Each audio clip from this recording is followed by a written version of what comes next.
इस खबर के प्रायोजक हैं Lohianagar mount Carmel high school, Gyansthali high school और LMC कम्युनिकेशन।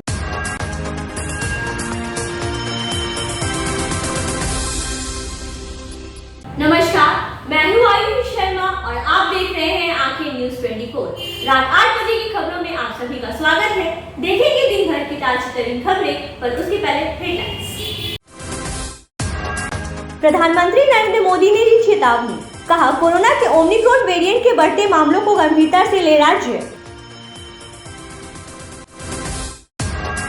बालू के खेल में लिप्त 2 दर्जन से अधिक अन्य अधिकारियों पर गिरेगी गाज, EOU जल्द कर सकती है छापेमारी। ब्राह्मणों को गाली देने के बाद जीतन राम मांझी कराएंगे ब्राह्मण भोज, शर्तों के साथ खिलाएंगे पंडितों को खाना।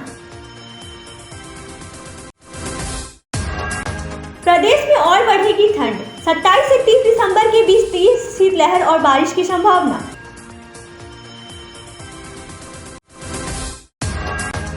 सॉफ्टबॉल सीनियर नेशनल पुरुष प्रतियोगिता में बिहार ने तमिलनाडु को हराकर की विजय अभियान की शुरुआत।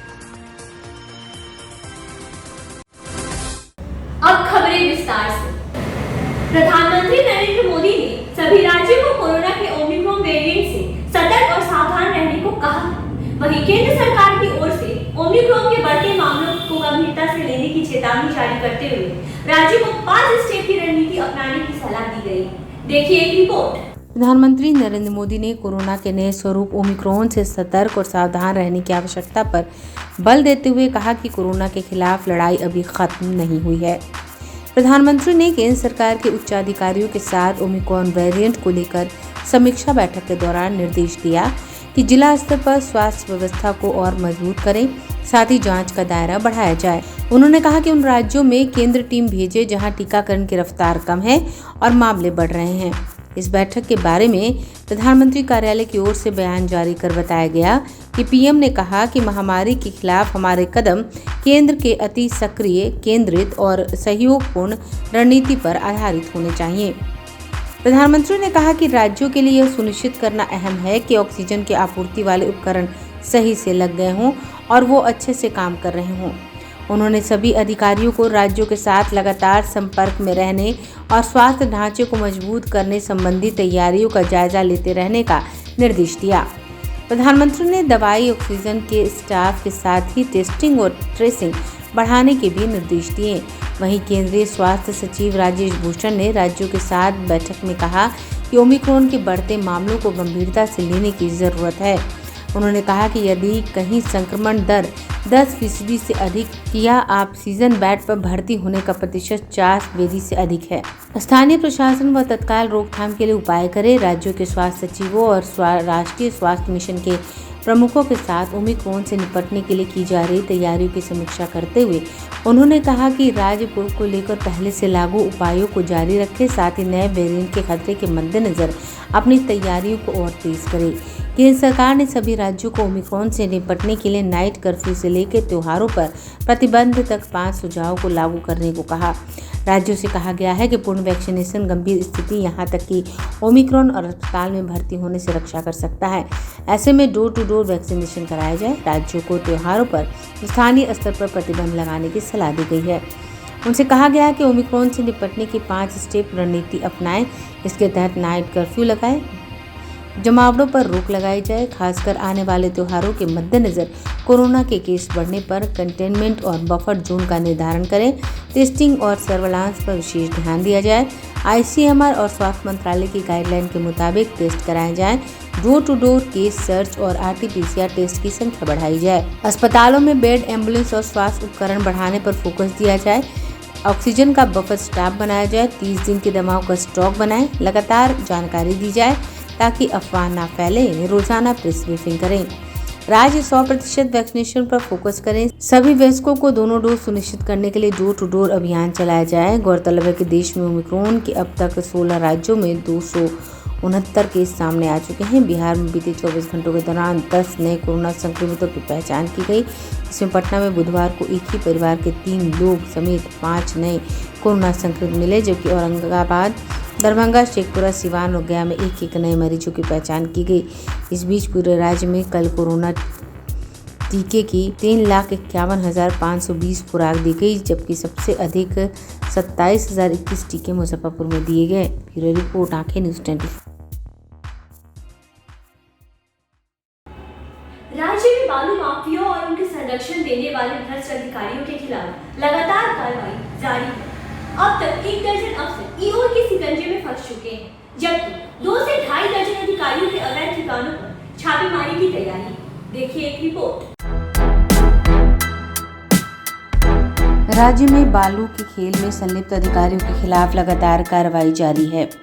कई अधिकारी अब तक नप चुके हैं, वहीं कई लोगों पर ईओयू की पैनी नजर है और जल्द ही इनके भी गले में फंदा पड़ने वाला है। सूत्रों के अनुसार बालू के खेल में अभी 2 से 2.5 दर्जन अफसर और हैं, जिनके ठिकानों पर छापेमारी हो सकती है। गौरतलब है कि प्रदेश में बालू माफियाओं के खिलाफ सरकार सख्त कार्रवाई कर रही है। साथ ही इन माफियाओं को सहयोग करने के आरोपी एसपी, डीएसपी, एसडीओ, सीओ सब पर सरकार की तीखी नजर पड़ चुकी है। इन अफसरों के खिलाफ भी लगातार कार्रवाई चल रही है। बालू के अवैध खनन मामले में आर्थिक अपराध इकाई की टीम अब तक 1 दर्जन अफसरों के ठिकानों पर छापेमारी कर चुकी है। हाल ही में आईओयू के शिकार बने पटना के मोटरयान निरीक्षक मृत्युंजय कुमार सिंह की काली कमाई देखकर आर्थिक अपराध इकाई के अफसर भी हैरान हैं। काली कमाई का आलम ऐसा है कि खुद तो करोड़पति बने ही, पत्नी और दोनों सालों को भी करोड़पति बना दिया। दोनों सालों के खाते में 1 करोड़ तो मिले ही, 40 लाख की महंगी फॉर्च्यूनर और एसयूवी जैसी गाड़ियां भी मिली हैं। इतना ही नहीं, जांच में यह भी पाया गया कि अवैध कमाई छिपाने की फर्जी कंपनी बनाई गई, जिससे पैसों का लेन देन कर उसे सफेद बनाने की कोशिश की गई। ऐसे में ईओयू की टीम आरोपित एमवीआई पर मनी लॉन्ड्रिंग का केस भी कर सकती है। पैसों के लेन देन में भी चेन ट्रांसफर का इस्तेमाल किया गया ताकि उसे भी सफेद बनाया जा सके। मृत्युंजय कुमार सिंह सरकारी सेवा में सितंबर 2012 में मोटरयान निरीक्षक के तौर पर नियुक्त हुए। वह पटना और गया में पदस्थापित रहे और अपने भ्रष्ट आचरण को लेकर काफी बदनाम भी रहे। पोस्टिंग के दौरान ही कई तरह के गंभीर आरोप लगते रहे हैं। गौरतलब है कि बालू के खेल में अब तक कई अधिकारी ईओयू के शिकंजे में फंस चुके हैं। बालू के अवैध खनन मामले में आर्थिक अपराध इकाई की टीम अब तक 1 दर्जन से अधिक ठिकानों पर छापेमारी कर चुकी है। फिलहाल ईओयू के अधिकारी इनकी संपत्ति का आकलन कर रहे हैं।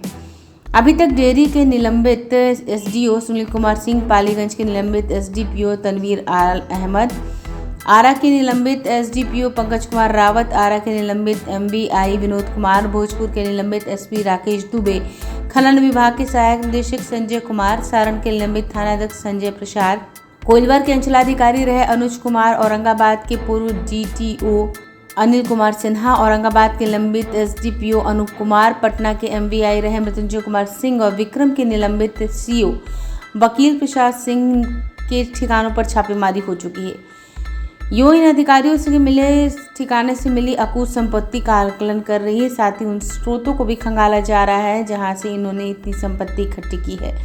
कुल मिलाकर इतना तय है कि सरकार बालू के खेल में हार मानने वाली नहीं है और हर हाल में बालू के अवैध धंधे को रोकने के लिए कमर कस चुकी है। ऐसे में बालू माफिया और उनको संरक्षण देने वाले भ्रष्ट अधिकारी बच पाएंगे, इसमें संदेह है।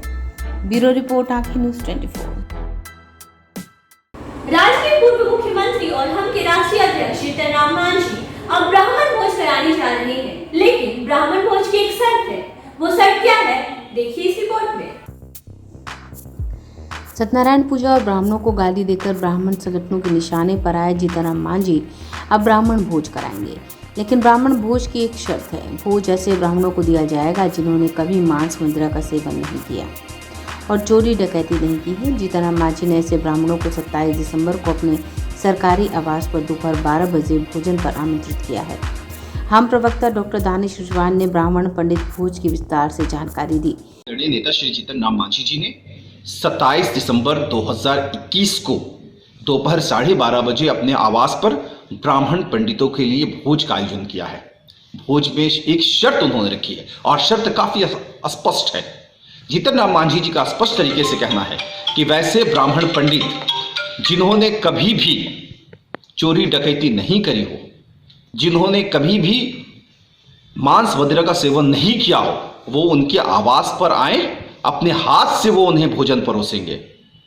लेकिन एक चीज फिर से मैं स्पष्ट कर रहा हूं कि वो ब्राह्मण पंडित जिन्होंने कभी चोरी डकैती नहीं करी हो, जिन्होंने कभी मांस मदिरा का सेवन नहीं किया हो, वैसे पंडित ब्राह्मणों को आदरणीय नेता श्री जीतन राम मांझी जी अपने हाथ से 27 दिसंबर 2021 12:30 बजे अपने सरकारी आवास पर भोजन परोसेंगे। आप आइए, दलित आदिवासी परिवारों के साथ भोजन करिए, सिर्फ और सिर्फ राजनीतिक पाखंड मत करिए। इससे पूर्व ब्राह्मण संगठनों ने पहले तो जीतनराम मांझी के बयान पर आक्रोश जाहिर करते हुए उनको जी भर के कोसा प्रदर्शन किया, उनका पुतला फूका और उसके बाद उनके घर पहुंच गए सत्यनारायण पूजा करने। घर में घुसने को नहीं मिला तो रोड पर ही पूजा की, प्रसाद बांटा और जीतनराम मांझी को साथ में भोजन के लिए आमंत्रित कर दिया। अब पलटवार में जीतनराम मांझी भी भोज देने आ रहे हैं। ब्राह्मण संगठनों के साथ चूहे बिल्ली का खेल खेल रहे जीतनराम मांझी अब अपने मन मुताबिक ब्राह्मणों का चयन कैसे करेंगे, ये तो वही बता पाएंगे। लेकिन लोग यह जानने के लिए उत्सुक हैं कि जीतनराम मांझी के घर भोज खाने जाने के लिए किस तरह का प्रमाण पत्र ले जाना होगा, क्योंकि चोरी डकैती का प्रमाण पत्र तो मिलना आसान है, लेकिन मांस मदिरा का सेवन नहीं करते हैं, इसको लेकर प्रमाण पत्र जुटाना मुश्किल है। ऐसे में मांझी भोज खाने आए ब्राह्मणों को किस आधार पर भोजन के लिए चुनेंगे, ये देखने वाली बात होगी। ब्यूरो रिपोर्ट, आंखें न्यूज़ 24। लेते हैं छोटा सा break. I am Shalini Singh, principal of Lulianagar Mount Carmel School. Here in our school, we give best education and good environment to our students, where they can learn well. We provide here well-equipped lab, well-equipped, well-stocked library. We have here well-trained teacher also. We have a sports playground for cricket, volleyball, football, and also provision for indoor activities. So we have here security system, information and communication technology. So we have all facilities here in our school where students feel comfortable and secure.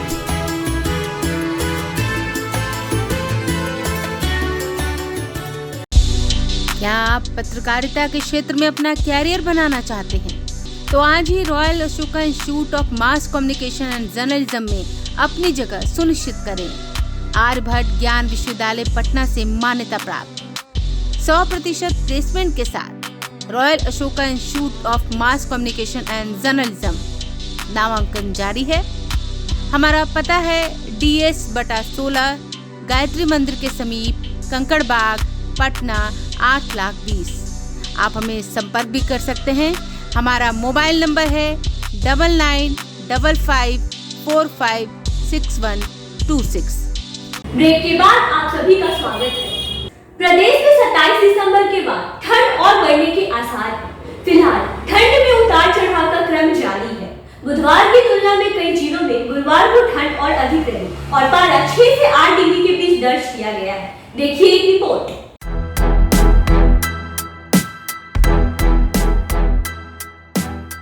राज्य में ठंड का प्रकोप और ज्यादा बढ़ने वाला है। पूरे प्रदेश में 27 दिसंबर के बाद ठंड बढ़ेगी। मौसम विज्ञान केंद्र की चेतावनी के अनुसार अगले 27 से 30 दिसंबर के बीच प्रदेश में शीतलहर का प्रकोप बढ़ेगा। विभाग के अनुसार इस दौरान अधिकांश जगहों पर हल्की से मध्यम बारिश के भी आसार हैं, जिसके कारण अधिकतम तापमान 18 से 20 डिग्री सेल्सियस तक पहुंच जाएगा। इस बीच अगले 24 घंटों में प्रदेश में मौसम के मिजाज में बदलाव होने की संभावना भी। पूरे प्रदेश में उत्तर और उत्तर पश्चिम हवा का प्रवाह जारी है, जिसके चलते कई ग्रामीण क्षेत्रों के अलावा शहरी क्षेत्रों में भी कुछ दिनों से ठंड बढ़ी है, लेकिन आज से लेकर कल तक पूर्वी हवा चलने का पूर्वानुमान है। मौसम वैज्ञानिकों की माने तो पूर्वी हवा का प्रवाह होने से प्रदेश के न्यूनतम तापमान में आंशिक रूप से वृद्धि देखने को मिल सकती है। इसके बाद प्रदेश में हिमालय की तराई से सटे पूर्वी जिले, पूर्वी और पश्चिमी चंपारण, सुपौल, मधुबनी, अररिया, किशनगंज और पूर्णिया के रात के तापमान में 2 से 3 डिग्री की गिरावट होने के साथ ठंड बढ़ने की उम्मीद है। साथ ही हल्के से लेकर मध्यम स्तर तक का कोहरा छाया रहेगा। अगले 1 से 2 दिनों तक मौसम शुष्क रहने के आसार हैं। मौसम विभाग ने शीतलहर को लेकर एक स्पेशल बुलेटिन जारी कर किसानों को चेतावनी देते हुए कहा है कि किसान 27 से 30 दिसंबर के बीच संभावित बारिश और शीतलहर की फसलों को बचाने के लिए जरूरी इंतजाम कर लें। इस बीच बीते 24 घंटों के दौरान बक्सर, भोजपुर, रोहतास, भभुआ, औरंगाबाद और अरवल जिले में न्यूनतम तापमान 6 से 8 डिग्री सेल्सियस के बीच दर्ज किए गए। गया और पूर्णिया में 800 मीटर की दृश्यता दर्ज की गई। पटना का अधिकतम तापमान और औसत तापमान 1 डिग्री की वृद्धि के साथ 24.6 डिग्री और न्यूनतम तापमान 2 डिग्री गिरावट के साथ 8.4 डिग्री दर्ज किया गया। ब्यूरो रिपोर्ट, आंखें न्यूज़ 24।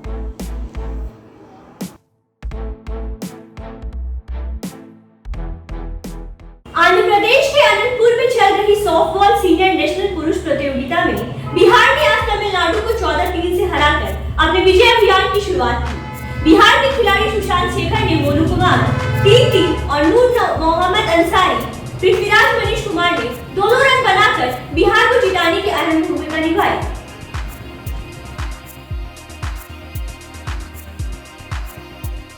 आगामी 24 दिसंबर को होने वाली रणजी ट्रॉफी क्रिकेट प्रतियोगिता के लिए बिहार की टीम के सिलेक्शन का ट्रायल शुरू हो चुका है। पटना जिला क्रिकेट संघ ने सिलेक्शन ट्रायल में भाग लेने वाले खिलाड़ियों के नाम की घोषणा कर दी है। पटना जिला क्रिकेट संघ के सचिव अजय नारायण शर्मा ने यह जानकारी देते हुए खिलाड़ियों की सूची साझा की।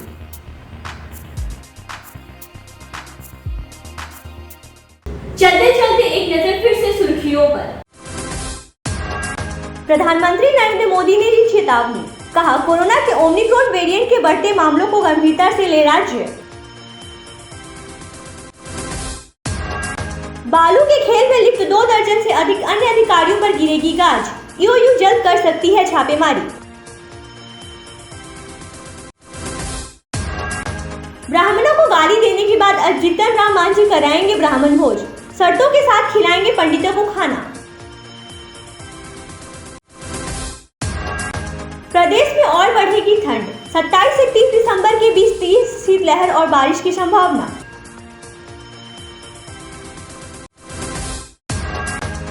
सॉफ्टबॉल सीनियर नेशनल पुरुष प्रतियोगिता में बिहार ने तमिलनाडु को हराकर की विजय अभियान की शुरुआत। फिलहाल के लिए इतना ही, मुझे दीजिए आज्ञा और आप देखते रहिए आंखें न्यूज़ 24, नजर हर खबर पर।